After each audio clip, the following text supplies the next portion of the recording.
Like many people, I am extremely disappointed in Sumeru. In this video, I have plenty of reasons to explain to you why Sumeru actually failed, instead of being, I don't know, good. But I don't like putting good and Sumeru in the same sentence. Let's start off basic with the Archon quest. Holy sh*. Do you not know how much of a snooze fest this Archon quest is? Say you've got the attention span of a toddler or a goldfish, but that was so boring. Playing the same quest basically over and over again for really no reason. To say that it was in a dream could have been played out so much better instead of making you repeat the same sequence over and over again. Because the last thing people want in a game is to feel like they're playing the same thing over and over again. And during for this Samsara quest, I could not keep my eyes open. But that's just one part of the Archon quest. I'm not even finished.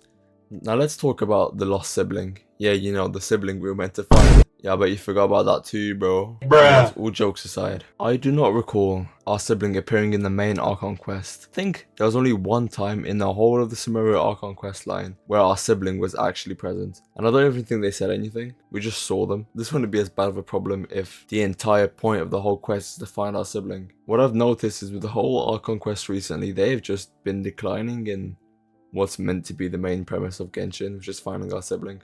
Like, so far, we are almost done with the Fontaine quest, and there's still no sibling. Feels like the more we go on, the less we actually see of the main sibling, which is stupid. Everything aside, I want to move on to just how unfinished the whole of Sumeru feels. Like, take a walk through Sumeru Desert, and you'll see there's just nothing there. And the puzzles, oh my god, the puzzles in the Sumeru Desert. I don't know what toddler Ioverse was programming them, but invisible walls that show up only when you get really close to them. Who thought that was fun? Who saw that as a gameplay mechanic? Was like, you know what, yeah, I'm gonna add this, and the fan base is gonna love it. But overall, in my opinion, the main part of Sumeru, you can argue that it's okay, it's good, it's got unique puzzles, it's got something to it, right? But oh my god, Sumeru Desert. Sumeru Desert is by far the least enjoyable region to explore. That is purely just because of how vast it is and how little there is to actually see and do. Wherever you go, it feels like you're in the same place. It is just so boring.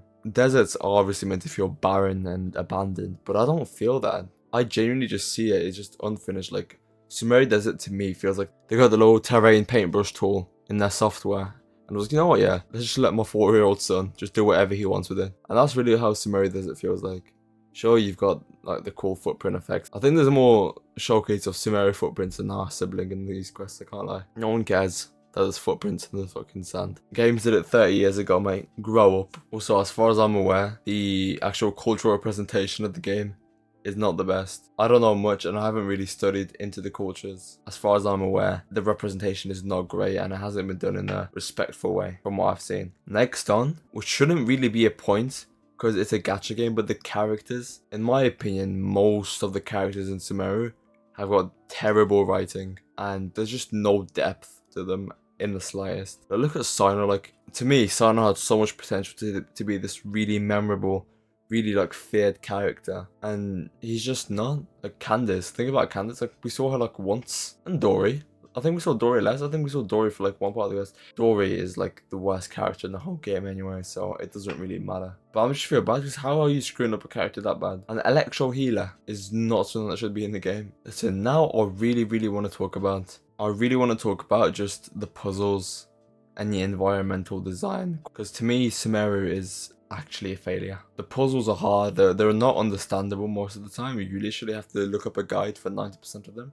In Sumeru they're fine, because in the main part of Sumeru it's mostly just, yeah, find the rock and then hit it with Dendro and then like hit the pillar with Dendro and then you've got your chest. But like in the desert especially, there's just so much new mechanics that just aren't really obvious on what you're supposed to do. Obviously, there's like all the hints and stuff. No one wants to read a 50-page essay just to do one puzzle in Genshin. To me, the premise of Genshin was to be, you know, to be fun. And especially just getting chests and getting exploration. The amount of stuff in Sumeru that you need for exploration, like finding these rocks, is so horrible. And 90% of chests that you find around are also, you know, common. If you want to farm that Tree of Dreams or whatever it's called, it's gonna take effort.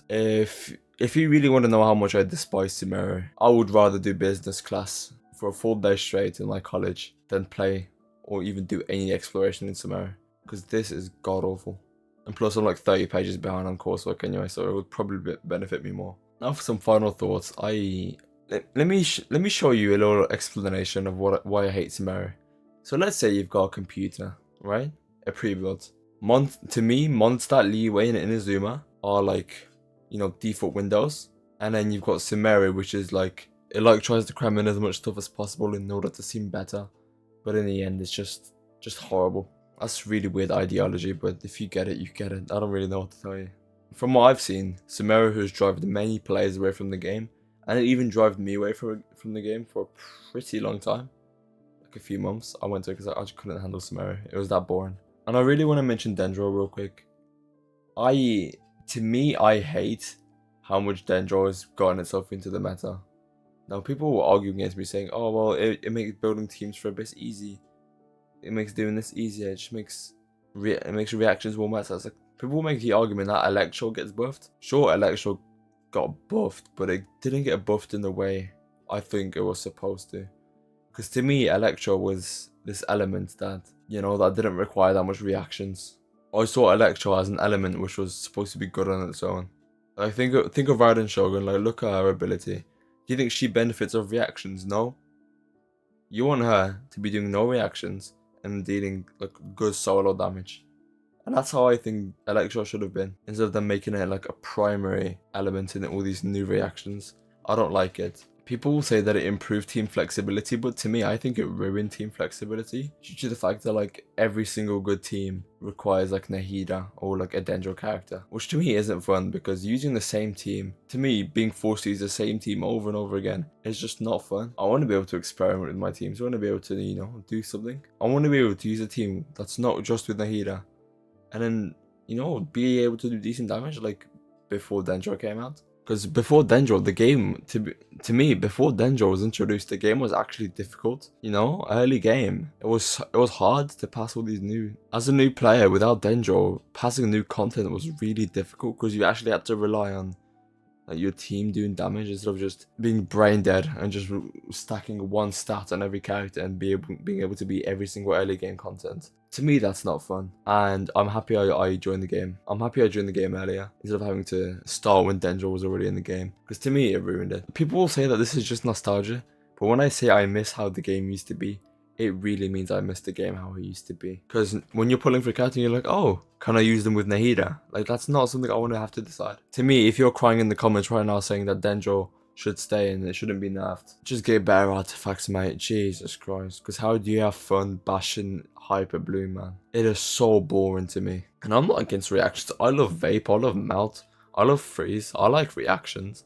I'm not saying that because I'm not saying this because I've got no skill and I want to use one character only. That's not true. I'm shifting way too much from this. My summary of Sumeru, so funny, is that it failed because I think it tried to do too much things at the same time, and it also failed at doing that because it was unfinished and it just felt rushed. And to me, I didn't like that. To me, that isn't fun. When you're actively playing and what you feel like you're playing is just actually like unfinished, it's just horrible. And I'm not grinding in Sumeru. I won't explore a single bit unless I am begging on my knees for primos. Thanks for listening to me yap. Have a good day. And leave your thoughts in the comments and subscribe if you're not a bellend.